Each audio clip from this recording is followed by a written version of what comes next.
बहनों भाइयों, जय श्री राम। आशा है आप सब स्वस्थ और मस्त होंगे। हमारे देश ने पाकिस्तान की जो पुंगी बजाई है, तो उससे पाकिस्तान की हालत तो अभी बड़ी बुरी दयनीय है। लेकिन एक बात जरूर है कि मालूम नहीं ये इतना आत्मविश्वास कहाँ से आता है उनके पास। पाकिस्तान के पास जो आत्मविश्वास है उसके तो मुकाबला करना कठिन है। इतना लात जूता खाने के बावजूद, इतनी पिटाई होने के बावजूद वो वहाँ अपनी जनता को ये बता रहा है कि हम जीत गए हैं और वहाँ जश्न मना रहे हैं। आप जनता को कह रहा है कि आप मिलिट्री को धन्यवाद दीजिए, थैंक्स बोलिए कि उन्होंने हमारी रक्षा की है और भारत को हमने मजा चखा दिया है। अब इसके वीडियोस आ रहे हैं और दुनिया में जा रहे हैं।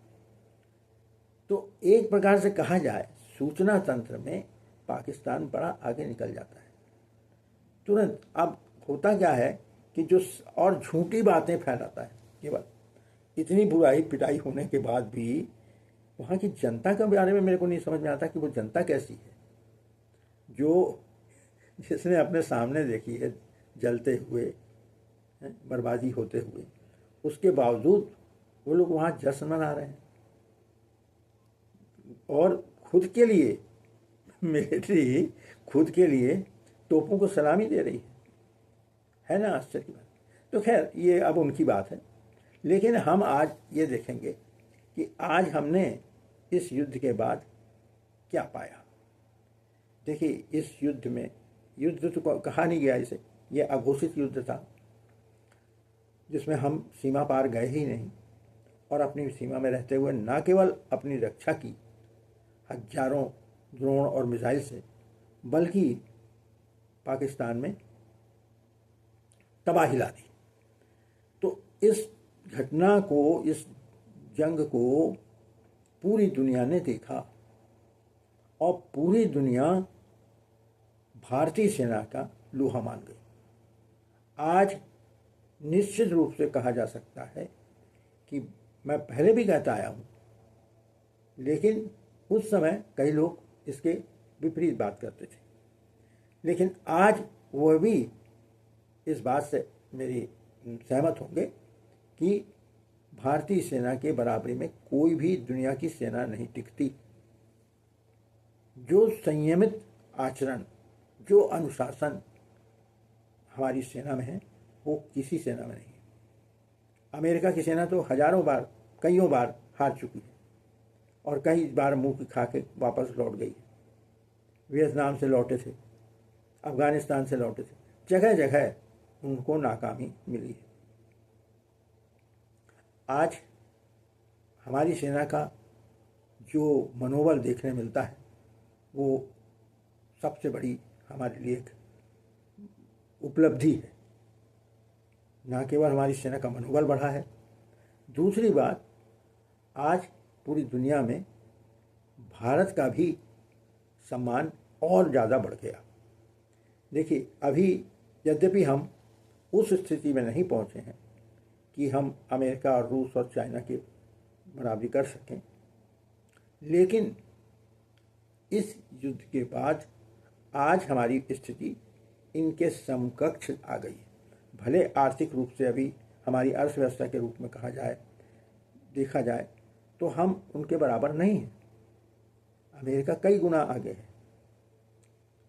रूस आगे है, चाइना आगे है, लेकिन इन तीन के बाद हम चौथा नंबर हमारा तो ऑलरेडी था ही।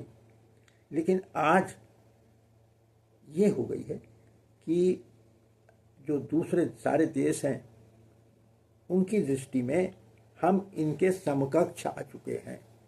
आज हमको किसी तरह से कोई उपेक्षा नहीं कर सकता। हमारी कोई भी देश हमको एकदम आसान निगलने जैसा नहीं सोच सकता। आज से कई साल पहले तक एक ऐसा हवा बना के रखा था पिछली सरकारों ने, अरे चाइना। मैंने कई लोगों के साथ डिबेट किया तो उस समय वो लोग बोलते नहीं बाकी ठीक है, पाकिस्तान को तो अपन हरा सकते हैं, मगर चाइना। अरे मैं बोलता था उस समय भी कि चाइना भी केवल हवाई है। जिस दिन भारत की सेना भिड़ जाएगी तो चाइना की सेना भागते नजर आएगी, और ये हमने डोकलाम के समय भी देखा है। और इसके पहले जब 62 में वार हुआ था भारत का चाइना के साथ, यदि उस समय हमारी सरकार दमदारी दिखाती, हमारे सैनिकों को साधन उपलब्ध होते।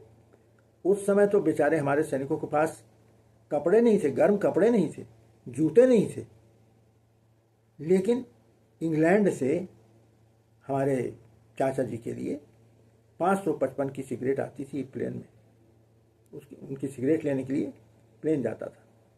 तो उस स्थिति में भी भारतीय सैनिकों का जो हौसला था देखने लायक था। आपको याद होगा कि एक बार जब वहाँ युद्ध चल रहा था तो 2 जगहों पर यह स्थिति थी कि हमारे सैनिकों के पास साधन बहुत सीमित थे और सेना भी सीमित थी, वहाँ थोड़े से जवान थे। तो हमारे को उन लोगों ने, ऑफिसरों ने, अधिकारियों ने उनको अपनी चौकी से हटने का आदेश दिया कि आप पीछे आ जाओ। तो एक चौकी से तो जो जवान थे वो किसी तरह लड़ते लड़ते पीछे हो गए, लेकिन दूसरी चौकी पर, उनका मैं नाम भूल रहा हूँ, महान सैनिक का, उन्होंने मना कर दिया कि नहीं हम वापस नहीं जाएंगे, हम अंत तक लड़ेंगे। और उन हजारों चीनियों के साथ वो थोड़े से बंदे लड़ते रहे। अंततः वो दर्रा, शायद मुझको याद आ रहा है वो नाथुला दर्रा या ऐसा कुछ था नाम, वो हमारे कब्जे में रह गया। यद्यपि उनके बाद उनको कोर्ट मार्शल वगैरह हुआ, लेकिन वो दर्रा उन्हीं की वजह से बचा, वो चौकी उन्हीं की वजह से बची। तो ऐसी हमारी सेना है कि जो मरना कबूल कर लें मगर पीछे हटना या छोड़ देना उनको कबूल नहीं। इसीलिए सद्दाम हुसैन ने कहा था कि यदि मेरे पास भारत की 10% सेना भी आ जाए तो मैं किसी से भी टकरा सकता हूँ। तो जब उनसे पूछा गया कि क्यों भाई, ऐसी क्या बात है, तो बोले उनमें मरने का डर नहीं है, इसलिए उनके जैसा निडर कोई नहीं है।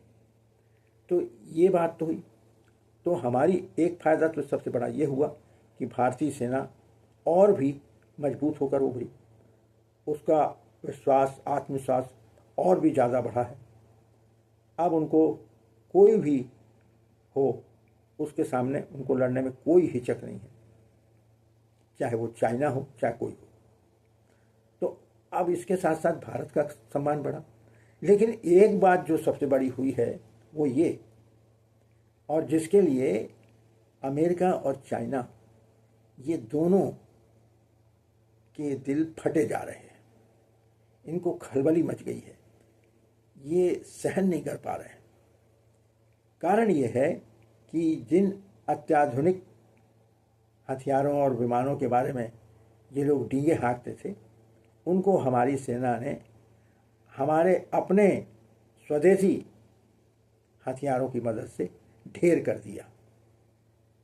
तो दुनिया ने इस चीज बात को देखा कि ब्रह्मोस मिसाइल ने क्या कमाल किया, आकाश मिसाइल ने क्या काम किया। ये सब हमने हमारे स्वदेशी हथियारों का एक प्रकार से कहा जाए तो ट्रायल हो गया दुनिया के लिए।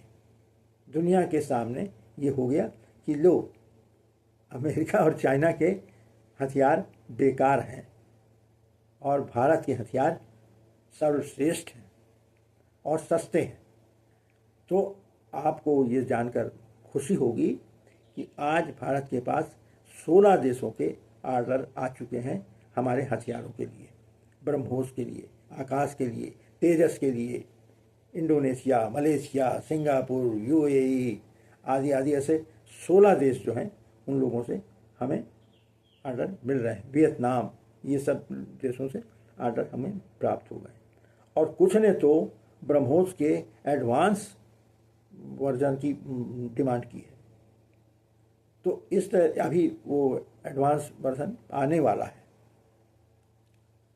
तो ऐसी स्थिति में आज हम हथियारों के निर्यात में एक अग्रणी देश बन गए हैं। ये हमारे लिए बहुत बड़े गर्व की बात है, बहुत बड़े फायदे की बात है। याद कीजिए आप, जब उस समय A.K. एंथोनी कांग्रेस के शासनकाल में रक्षा मंत्री थे, उस समय हमारे सेनाध्यक्ष ने बताया कि भाई हमारे पास, सेना के पास केवल 10 दिन युद्ध लड़ने लायक सामान है, ऐसे में हमको अति आवश्यक है। तब उन्होंने अपने हाथ खड़े कर दिए कि नहीं भाई, अभी हमारे पास इतना फंड नहीं है कि हम आपकी पूर्ति कर सकें, आप जैसा भी हो उसी में काम चलाइए। तो जो 62 में स्थिति थी, 1962 में स्थिति थी कि सैनिकों के पास कपड़े नहीं, सैनिकों के पास जूते नहीं, उस स्थिति से ज़्यादा बेहतर ये अभी पिछले कुछ सालों पहले तक नहीं थी।